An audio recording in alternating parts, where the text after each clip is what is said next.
وزیر اعلیٰ خیبر پختونخوا کے مشیر برائے اطلاعات و تعلقات عامہ بیرسٹر ڈاکٹر سیف نے کہا ہے کہ ضم شدہ قبائلی علاقوں کے صحافیوں کی زندگی قربانیوں سے عبارت ہے۔ گزشتہ 2 دہائیوں سے متعدد صحافی بھائیوں کو شہید کیا گیا اور ان اضلاع میں صحافیوں کو ہمیشہ خطرات لاحق رہے ہیں۔ انہوں نے کہا کہ محدود وسائل اور اختیارات کے اندر رہتے ہوئے صحافیوں کے تحفظ اور فلاح و بہبود کے لیے خیبر پختونخوا حکومت مختلف اقدامات اٹھا رہی ہے۔ انہوں نے کہا کہ جلد از جلد صحافیوں کے تحفظ کے لیے سیفٹی کمیشن کے قیام کے لیے بھی خیبر پختونخوا حکومت قانون سازی کرے گی اور مجوزہ سیفٹی کمیشن میں قبائلی علاقوں کے صحافیوں کو بھرپور نمائندگی دی جائے گی۔ ان خیالات کا اظہار انہوں نے پشاور کے ایک نجی ہوٹل میں ضم شدہ قبائلی علاقوں میں صحافیوں کے تحفظ کے حوالے سے منعقدہ ایک روزہ کانفرنس سے بطور مہمان خصوصی خطاب کے دوران کیا۔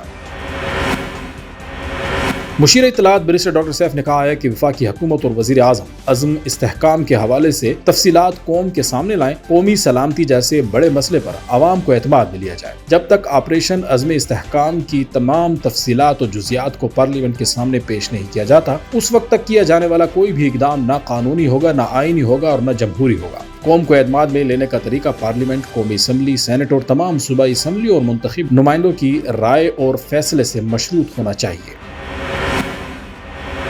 مشیر اطلاعات بیرسٹر ڈاکٹر سیف نے وزیر دفاع خواجہ آصف کے بیان پر رد عمل دیتے ہوئے کہا کہ خواجہ آصف نے ہمیشہ جھوٹ اور دغا بازی کی سیاست کی ہے۔ وزیر اعلیٰ نے ایپیکس کمیٹی میں کسی قسم کے آپریشن کی حمایت نہیں کی۔ ایپیکس کمیٹی میں عزم استحکام کے حوالے سے صرف بحث ہوئی تھی، فیصلہ نہیں ہوا تھا۔ خواجہ آصف حقائق کو تروڑ مروڑ کر پیش کر رہے ہیں۔